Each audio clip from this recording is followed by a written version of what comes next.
Okay, let's get going. So we have a few people here today. Most people are from either North America or the UK, which is great. But we have had trouble getting our participants from Africa and Asia online last week and also this week. So, I mean, part of doing this online Moodle work is really to enable all the participants to exchange and share information on the issues that they've been working on. So, I'd like to make a request for the people who are online now.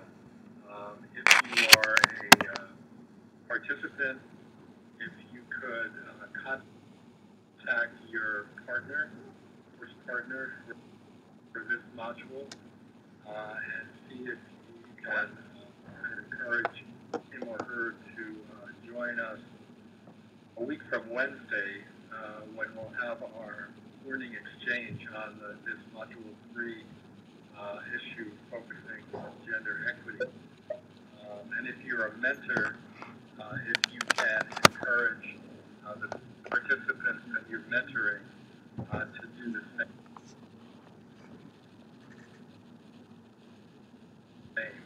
that would be great. I realize there are technology to deal with, and we're trying to address those as best we can. But it would be good to get more of our participants from the South, from Africa and Asia, to join us for these online exchanges. So a couple of announcements before we start. This is, we're starting module 3 today. We have made some modification estimates for module 3 that found in an e-site on Friday evening. I sent the modified module 3 active learning assignment and a gender equity report that was published by the World Economic Forum, and can use the modified active learning assignment as a guide for their work on this module.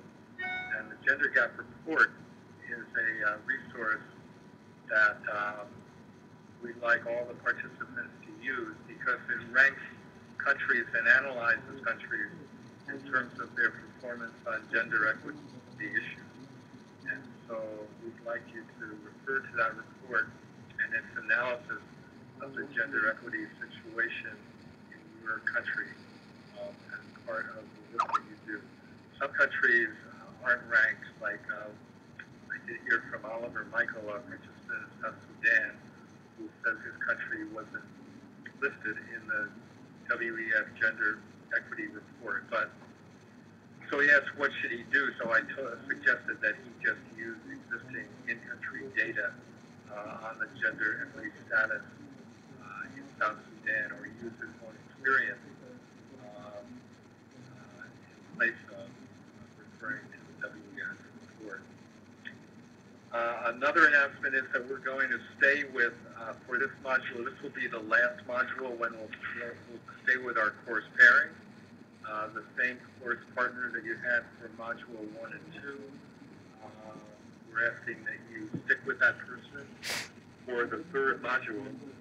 And then we're going to switch, so people will have a chance to work with a different course partner. And let me see, are there any other announcements? Oh, Babusha has sent out 1 or 2 emails trying to encourage people to upload the documents that they use or have been using on their active learning assignments, to upload that onto our Moodle site as a resource for everyone, and also to deepen the documentation that we have on this course. So if you have documents, we'd like to have you upload them. Okay, I just got a chat from Megan who says her screen is frozen. If anybody else is having that problem, please let us know. If not, maybe Sandeep, you can work with Megan. Yeah. Yeah, so Megan, maybe it's a question of, I know last time I had problems with my screen, and it was because I didn't, okay. Okay, great. Thank you, everybody. All right, terrific. Okay, so let's move on then. So here's a little background to Module 3. So Module 3 is intended to deepen your understanding of the global issue of gender equity and how global citizens can address this issue within and across their countries. It's an important issue for us because if we go back to Module 1, where we posted a definition of global citizen, meaning a global citizen is someone who identifies themselves as being part of an emerging world community, a sustainable, values-based world community. And certainly one of the values that we want to encourage in the world community that we're collectively trying to build is the value of gender equity and enabling and empowering both women and men who have complementary skills, attributes to contribute and work cooperatively together to build this community. So we put a great deal of emphasis on gender equity. The concept of gender equity usually refers to sex equality and the goal that women and men receive equal treatment under the law. Since the early 1500s, the promotion of women's rights has been the major focus of gender equity issues in most countries around the world. Women work 2/3 of the world's work hours and provide half of the world's food, yet they can only earn 10% of the world's income and own less than 1% of the world's property. In conflict situations, women are often prime targets of violence. They are usually excluded from the negotiation table. The first women's rights groups began in Europe in the 15th century, especially in Britain and France. During the 19th century, suffrage, or the right to vote, became the focus of women's rights movements in many countries. In the early 20th century, the focal women's rights issue became reproductive rights, the right of a woman to choose whether or not to have children. Historically, women's human rights, more than any other group, have been greatly abused, and common sense opportunities to participate as equal members in society have been denied to many women. The principle of gender equity was included in an article in the Universal Declaration of Human Rights, which we studied in the last module. And yet the international community has felt it important to develop additional gender-focused conventions and agreements. World leaders are concerned about the important need to help ensure that women receive equal treatment, equal protection under the law. While great strides have been made in women's rights, many feel that gender equity has not been fully achieved, especially in non-Western countries or in religious-oriented societies. For example, in many Islamic societies, women are treated with equal dignity but do not have the same rights as men. Certain Christian and Jewish groups restrict women from the priesthood and practice ritual purification. Violence against women and girls is a problem of pandemic proportions. Based on available country data, up to 70% of women experience physical or sexual violence in their lifetime. Women and girls comprise 80% of the estimated 800,000 people trafficked annually, with the majority trafficked for sexual exploitation. Approximately 100 to 140 million girls and women in the world have experienced female genital mutilation. Over 60 million girls are child brides, married before the age of 18. Perhaps the most prevalent human rights violation that we know of today, violence against women, devastates lives, fractures communities, and stalls development. An increasing amount of data, however, shows that investing in women's education, health, and welfare translates into important economic and social development, which is a major reason that gender equity is a priority value for global citizens and our emerging world community. Over the past decade, there have been a variety of major studies documenting the return on investments made in women's rights. The World Bank reports that increasing resources over which women have control correlates with a higher probability that their children will go to school and enjoy good health. A World Economic Forum study showed that giving women farmers in Kenya the same level of agricultural assistance as male farmers increased yields by more than 20%.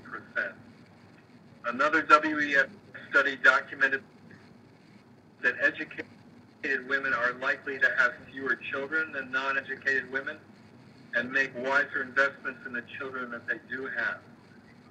The Food Policy Research Institute estimates that if family decision-making on household consumption were shared equally between women and men, then nearly 2 million more children in sub-Saharan Africa would be adequately nourished.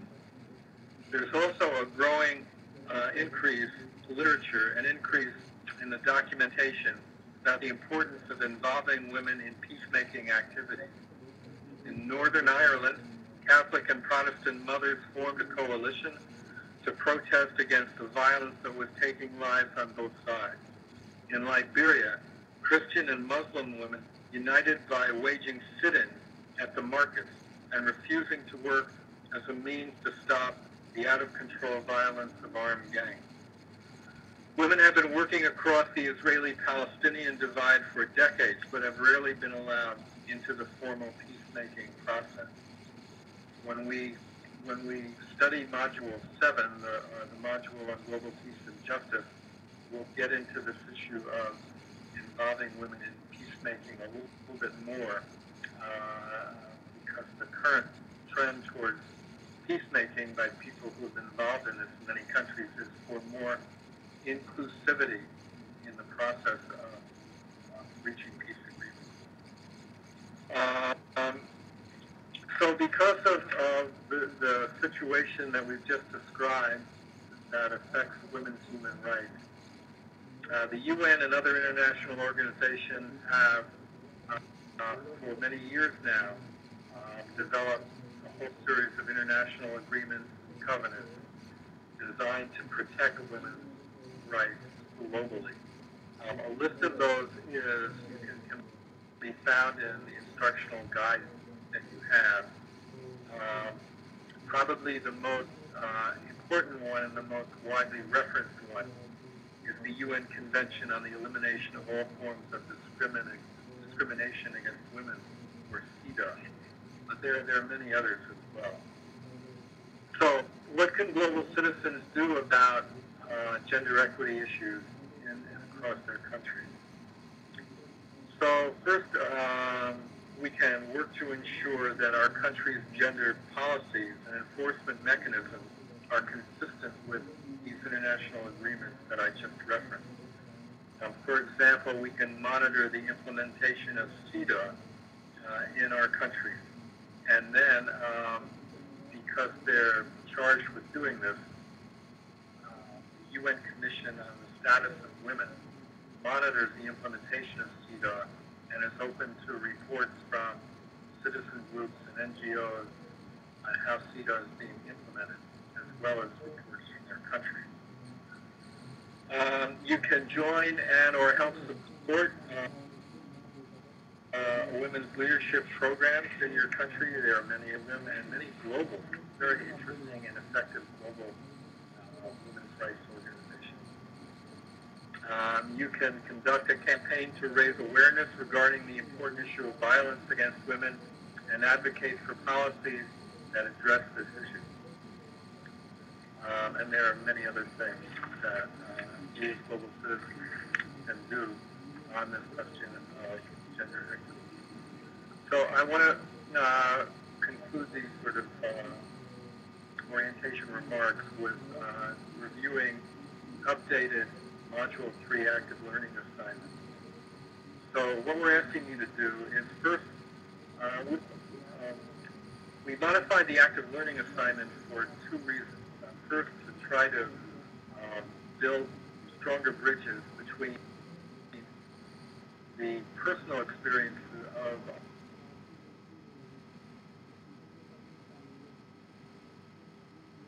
our participants.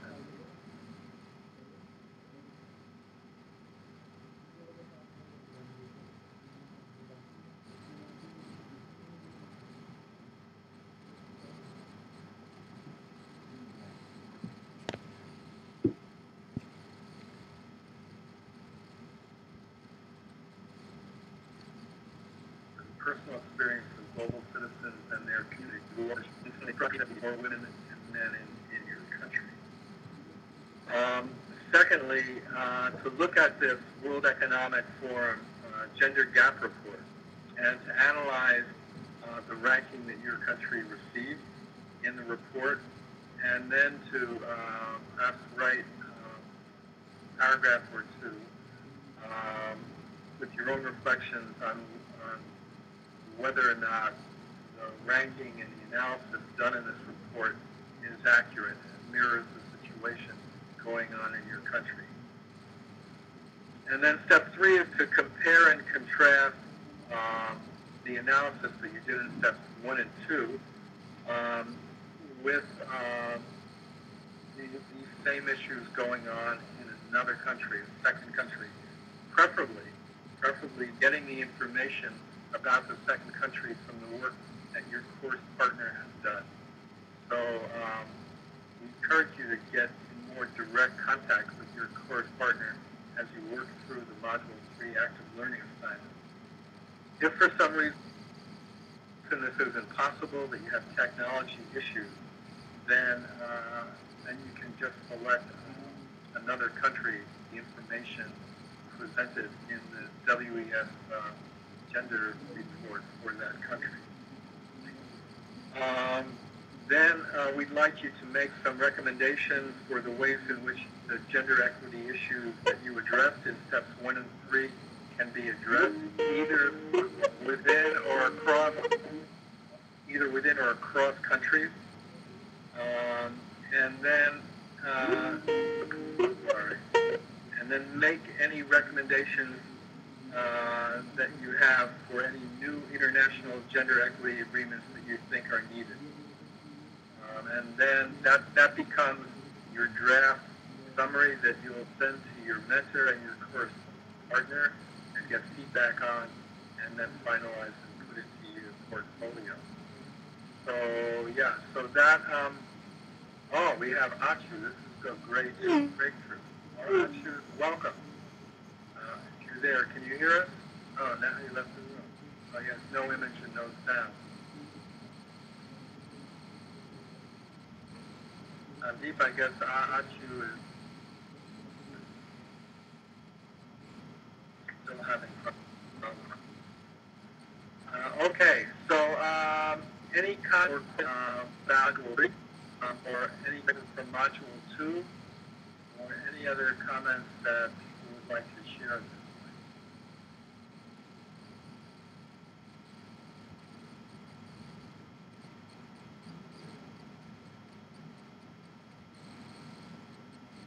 point? Okay, I also want to mention that, yes, Claire asked about Module 2. So Sandeep records all of our online sessions and uploads them. Oh, good. We also have, okay. Let me first respond to Claire's comment. Sandeep records all of our Moodle sessions and uploads them onto the Moodle site. And so for Module 2, if you missed it, both the orientation and I believe the online learning exchange were recorded. Is that right, Sandeep? Yes, I think so. So Abdullah Brahma is here from Ghana. Welcome, Abdullah. We'll get back to you in a minute. I'm sorry you missed, you probably missed the orientation I just gave on Module 3, which is on gender equity. I know that's a very important issue to you. Is that right? I know you focus a lot on women's rights issues in your work in Ghana. I hope you'll be able to share that with us. Please comment if you do this. Okay, so Megan wants to encourage participants to think about how we measure women's empowerment. You want to say any more about that, Megan? Do you have any examples or sources, or are there any model methods that you can refer participants to? If so, please let us know. Ross says that Abdullah can only see text, but he can, you can join us in this chat, Abdullah. That's what we did in the last module, and it was very effective. So Meg has referred us to the Women's Empowerment in Agricultural Index. Is that easily Googled? Can people find that? Or perhaps you can post a reference to that on our website. Sounds like a good source, good methodology for measuring the empowerment of women, at least in the agricultural sector. Yeah. So Meg points out that measurement of empowerment and equity is the only way to tell whether progress is being made. There certainly also are, correct me if I'm wrong, Meg, but at least based on work I've done in education and health, in education you can measure empowerment to a certain extent by the change in the number of girls enrolled in primary and secondary schools. And in health, you can measure the impact, I believe, by changes in things like maternal mortality rates and fertility rates. Would you consider those to be valid measures of empowerment, women's empowerment in education and health?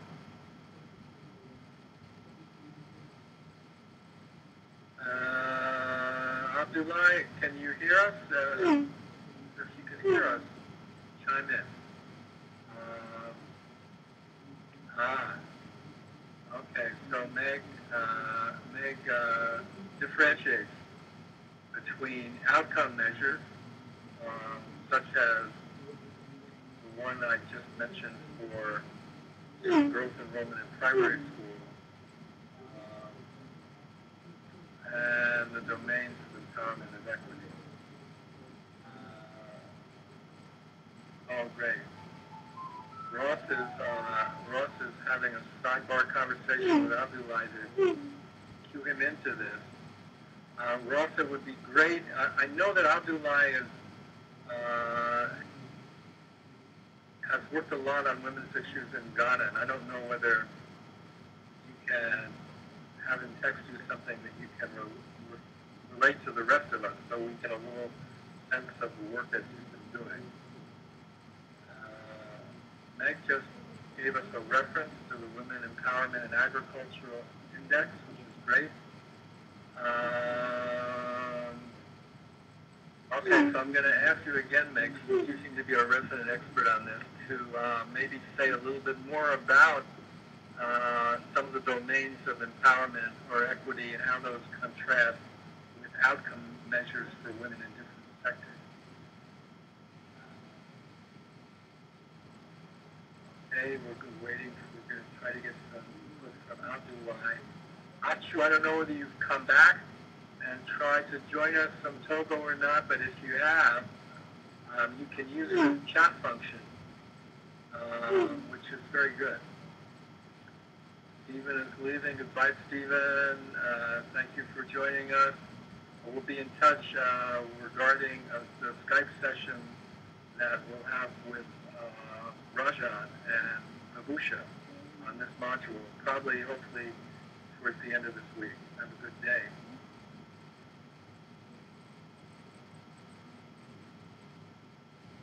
Okay. So let's wait for a minute or two for Abdullah. I also want to say that I had hoped to devote a portion of this session here to concluding the work that we've done in Module 2, because we didn't have time last week in our learning exchange to really focus on a lot of the issues that were of concern to people. So in the email message that I sent to all the participants and the mentors, I also included an article on human rights, terrorism, privacy, and surveillance, which surfaced in a lot of people's work on this, on the human rights issue as a major priority for their countries. And it's a very, very perplexing, complicated issue to deal with. And the article that I sent around, if people have a chance to read it, kind of casts some light on that and talks about ways in which the privacy and surveillance issue is an issue that's subject to abuse by government, but also by the private sector. And the government and the private sector are having their own conversation about how to deal with this, and both of them resent one another trying to do something about it. Okay, so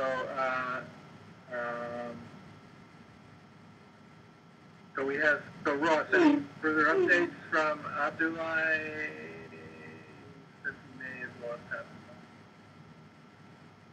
Okay, so I think we should conclude this orientation. Thank you very much for joining us, and special thanks to Abdullah and Achu for trying to do this. I think, Sandeep, we have to continue to work with our participants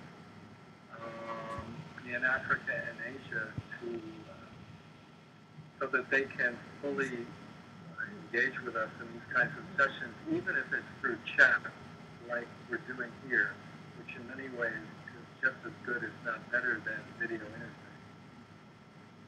So thank you, everybody, for participating. You'll hear from your mentor, hopefully in the next day or two, to set up a time to Skype with you and your partner, and we hope to get your Module 3 active learning assignment by the end of this coming week. And a week from Wednesday, which I think is the 19th, we'll have our online learning exchange about gender equity, and I hope we'll have a lot of people on for that. And really interesting. I mean, I have the perspective of seeing a little bit more broadly the interesting work that we're doing. We want to have the online learning exchange as the opportunities where people can come online and talk to one another about the work they're doing. Okay, have a good day and a good week, and we'll speak to you all soon. Thank you very much.